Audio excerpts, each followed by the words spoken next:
Everywhere podcast. Hello everyone and welcome back into the GSMC Fantasy Sports Podcast, brought to you as always by the GSMC Sports Network. And for our fourth segment of the day here on today's show, we're continuing with our updated NFL award season projections based off of Vegas's odds with the Defensive Player of the Year race. Very heated race. Finally a race where it's not all about the front seven. We're starting to see a couple corners, a couple safeties, some secondary guys get some love, and for what it's worth, deservedly so. I really think that this race isn't as done and dusted as people might think, and I feel like we could see a new winner and a reemergence of young secondary talent being able to break this monotony of either ends or D linemen or even linebackers winning this award. Without further ado, let us jump right into the excitement of this DPOY race right now. Starting off with the guy coming in with the fifth longest odds or fifth best odds, was whatever you choose. A guy at the safety position you can't deny has really been a tremendous player for this Packers defense. Even though, I've said countless times that he was just waiting to get exposed and the secondary was waiting to get exposed, they still haven't to this day. And I'm really scared to face them this week as a Seattle Seahawks fan. Let's talk about Xavier McKinney, though. Guy comes in from the New York Giants to really bolster this Packer secondary next to Jair Alexander. What does he do? Leads the league in interceptions. And at plus 2,000, he's probably the best value for a secondary player right now. But his main issue is that as a safety, I don't really know how much respect he's going to get. It's all going to depend on how the Packers really look and close out the season, because they're really the mystery here in the NFC, right? Because you have the top dogs in the Lions and the Eagles, right? Potentially the two best teams. But after that, you're really split between the Vikings, the Packers, potentially the Seahawks if they win this weekend. But the Packers haven't really differentiated themselves just yet. I really don't know what identity they're going to assume over these next couple of weeks, and it may stem down to how this defense plays, because that's the true core of what I see when I see the best of the Packers, this defense playing well. And so if Xavier McKinney can get more takeaways and this Packers secondary continues to do well against top-level competition, then chances are he can move up this board. And chances are we could see him take home the DPOY award. But for now, sitting at number 5 in the odds, I would not be surprised if he potentially dropped a little bit or other players just made more compelling cases. And he's also a cornerback or safety or secondary player, what have you. He falls under that umbrella, and thus points are taken away from him for that as well, because they really are going to focus a lot more on linebackers and edge rushers, what have you. So that's why I feel like Xavier McKinney, while he certainly could make the case, just doesn't have the most compelling one in this race. The number 4 guy who's already won this award before, potentially could just do it again, Myles Garrett, and plus 2,000 as well. And Myles Garrett, yes, potentially seen as a quote-unquote down year just because his Browns do not have a winning record like they did last year.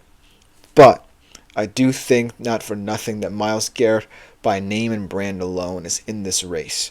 Because you look at this Browns defense and how much it's regressed, I feel like the main reason why a lot of people still love it is because of Myles Garrett. And the reason why a lot of people still respect this unit is because of the pull and respect that Myles Garrett receives in return from the NFL because of his play.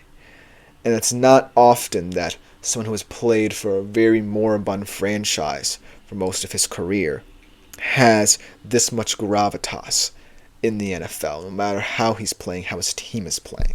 And that's why he's in the discussion. But that being said, his 3-9 Browns team is not going to do enough to bolster his case. There are a lot of players on a lot of better teams on this list ahead. So while I feel like it can be justifiable based off stats alone. If Myles Garrett wins this award, I can't see it because of the Browns' record and where they are at this current moment in time. And so, as much as I would love to see him take home the award another time, it just feels like this team has failed him time in and time out in terms of its ability to really play consistently to complement what he brings to them. And so that's why he sits at number 4 rather than a little bit higher on this list ahead of some other contenders. But at number 3, our secondary player on this list.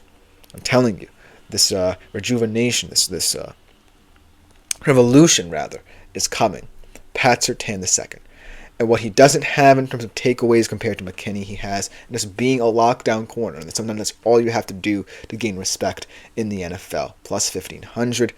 He was named the number 1 cornerback in the league by ESPN in the offseason, and he's proved it.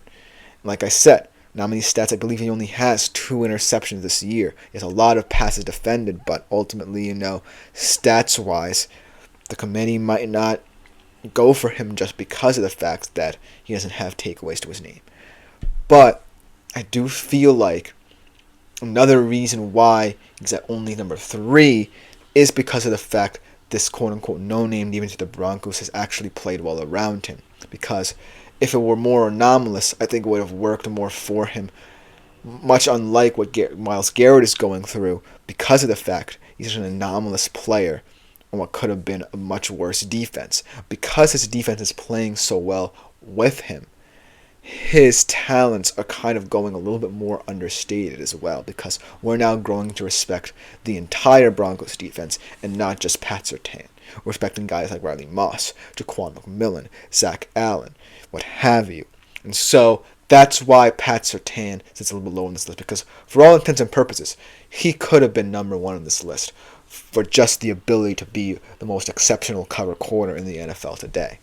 But because of the play of his defense collectively, I feel like his talents are kind of a little bit more under the radar this year compared to other years when he was simply playing on a much worse defense and his talents were thus brought more into the spotlight. And that's why he sits at number 3 rather than potentially number 1, because he very well could be. But I think he could be hard done by with a number 2 guy, because I really don't see any justification as to this guy being this high based off his own play and his team play as well. But, based off where he was last year in his rookie season compared to now, I feel like he still is one of the most valuable players for his squad, I must say, this season.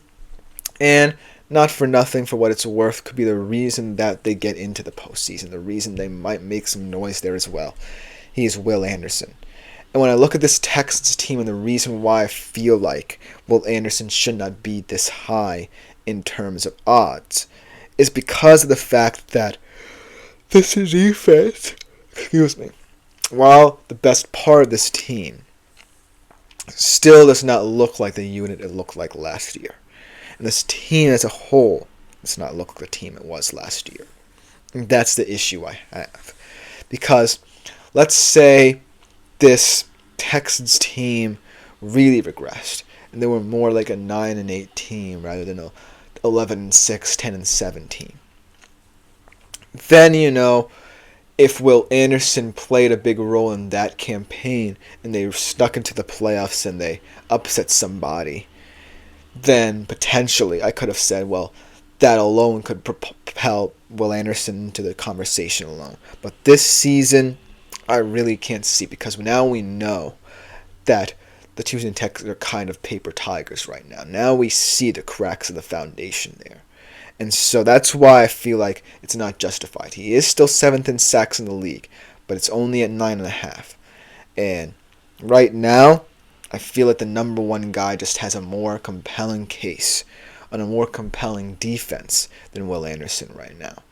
But potentially, I could be proven wrong. And on the stretch, the Houston Texans get better, they fix and adjust, and ultimately they could make a deep playoff run. But until I see that, I can't really justify the reason to Will Anderson being this high in terms of betting odds. But the number one guy should not surprise many of you. It's TJ Watt. I really do not have to explain too much in depth about TJ Watt here. Plus 190, the best value by far on potentially the best defense in the NFL right now. And a lot of people were going to wonder probably before the season how it would fit with Patrick Queen, how those two explosive guys would coalesce, and the answer is they've done it swimmingly. I feel like TJ Watt really has become more of the edge rusher hybrid that a lot of people love him for, and Patrick Queen has been more of the communicator, and it's really worked to a T for this team. And that's the reason why TJ Watt is the number one prospect for DPOY this year. So I feel like overall this race is very heated, but if TJ Watt remains number one, I can't see anyone really knocking him off that perch, even though a lot of players could say they have a better season at their respective positions, like David McKinney and Pat Surtain. It's going to be hard if TJ Watt is right now the betting favorite to knock him off that perch, like I say. But let me know what you think in the comments about this race. I think it's a lot tighter than people give it credit for, and I don't want to call it right now, but I'm placing good money on TJ Watt controlling the top of the betting odds for the time being. But to conclude today's show, we're going to be doing my don't be surprised if someone makes some bold statements for the final week of fantasy football regular season. We'll be right back after this short break.